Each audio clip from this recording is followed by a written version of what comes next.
क्या आप कल्पना कर सकते हैं कि जिस आवाज ने फूल बरसाओ मेरा महबूब आया है से लेकर आज मौसम बड़ा बेईमान है, बड़ा बेईमान है आज मौसम। जैसे हजारों कालजयी गीत दिए, उस आवाज को कभी एक छोटे से मौके के लिए फिल्मिस्तान स्टूडियो के चक्कर काटने पड़े थे। मैं जिंदगी का साथ निभाता चला गया। आज हम आपको मोहम्मद रफी साहब के जीवन के उस अनसुने पन्ने पर ले चलेंगे जहां उनके संघर्ष और एक दुर्लभ गीत की अनकही दास्तान छिपी है। हिंदी सिनेमा का इतिहास सुनहरे अक्षरों में लिखा गया है, लेकिन उन पन्नों के पीछे पसीने और संघर्ष की एक लंबी कहानी होती है। आज जब हम रफी साहब का नाम लेते हैं तो हमारे मन में एक ऐसे फरिश्ते की तस्वीर उभरती है जिसकी आवाज में खुदा का नूर था। मन तरपत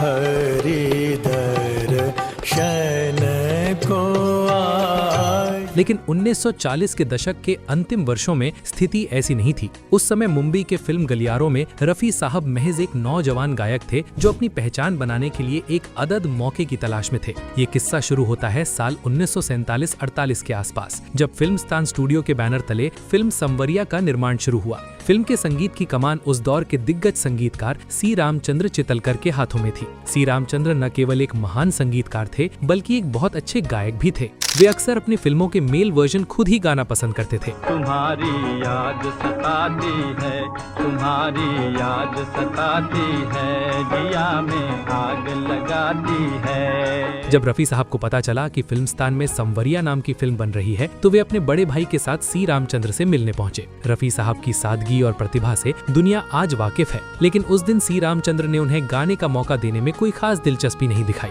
दिल के झरोके में तुझको बिठा कर, यादों को तेरी मैं दुल्हन बना कर रखूंगा मैं दिल के पास, मत हो मेरी जाऊं उदास। वजह ये थी कि सी रामचंद्र को उस समय रफी साहब की क्षमता पर पूरा भरोसा नहीं था और वे फिल्म के सभी मुख्य गीत अपनी आवाज में ही रखना चाहते थे। एक नए गायक के लिए ये रिजेक्शन टूट जाने वाला पल हो सकता था। क्या हुआ तेरा वादा, वो कसम, वो इरादा। लेकिन रफी साहब की किस्मत में कुछ और ही लिखा था। हार ना मानते हुए रफी साहब और उनके भाई ने फिल्मिस्तान स्टूडियो के असली पावर हाउस का दरवाजा खटखटाया। वे मिले फिल्मिस्तान के मालिक शशिधर मुखर्जी और सदाबहार अभिनेता दादा मुनि अशोक कुमार से। यहाँ एक दिलचस्प बात आपको जाननी चाहिए जो आज की पीढ़ी को रफी साहब के दौर से जोड़ती है। शशिधर मुखर्जी कोई और नहीं बल्कि आज की मशहूर अभिनेत्रियां रानी मुखर्जी और काजोल के दादा थे। वहीं अशोक कुमार, जिन्हें हम किशोर कुमार के बड़े भाई के रूप में जानते हैं, उस दौर के सबसे प्रभावशाली व्यक्तित्व थे।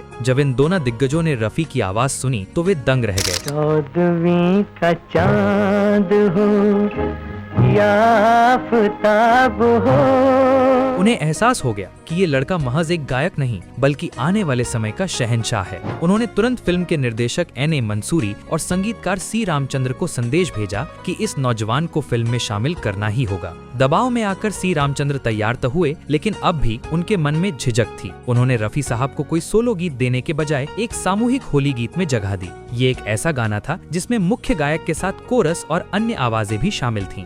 गाने के बोल थे,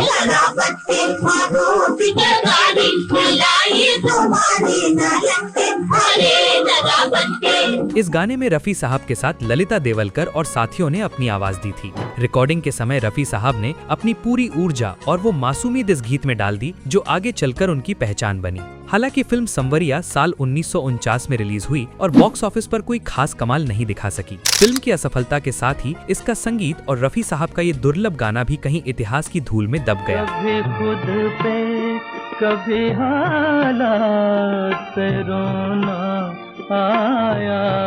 आज ये गीत केवल कुछ ही संगीत प्रेमियों के कलेक्शन में दुर्लभ रत्न के रूप में बचा हुआ है। कहानी यहाँ खत्म नहीं होती। रफी साहब की ये छोटी सी शुरुआत वास्तव में एक बहुत बड़ी जीत की नींव थी। जिस सी रामचंद्र ने उन्हें शुरू में मौका देने से मना किया था, उन्होंने जल्द ही अपनी गलती पहचान ली। जैसे जैसे रफी साहब की आवाज का जादू पूरे देश पर छाया, सी रामचंद्र भी उनके कायल हो गए। बाद के सालों में इसी जोड़ी रफी और सी रामचंद्र ने हिंदी सिनेमा को वो कालजयी गीत दिए जिन्हें सुनकर आज भी रूह कांप जाती है। फिल्म पैगाम 1959 का वो अमर गीत याद कीजिए। की घड़ियां हमको ना भाई, इजाजत हो तो हम आए। इस गाने में जो गंभीरता और सामाजिक संदेश था उसे रफी साहब ने अपनी आवाज से अमर कर दिया। फिल्म इंसानियत 1955 का गीत अपनी छाया में भगवन बिठा ले मुझे, मैं हूँ तेरा तू अपना बना ले मुझे। रफी साहब की रूहानी आवाज का एक और बेहतरीन नमूना था जिसे सी रामचंद्र ने बहुत खूबसूरती से सजाया था। रफी साहब का समरिया से शुरू हुआ ये सफर हमें सिखाता है कि महानता रातों रात नहीं मिलती। जिस गायक को एक कोरस वाले गाने के लिए सिफारिश की जरूरत पड़ी, उसी गायक ने आगे चलकर हजारों गानों को अपनी आवाज से संवारा। सी रामचंद्र और रफी साहब के बीच का शुरुआती तनाव बाद में एक गहरे सम्मान में बदल गया, जिसने हमें संगीत की वो धरोहर दी जो पीढ़ियों तक गूंजती रहेगी। आज जब हम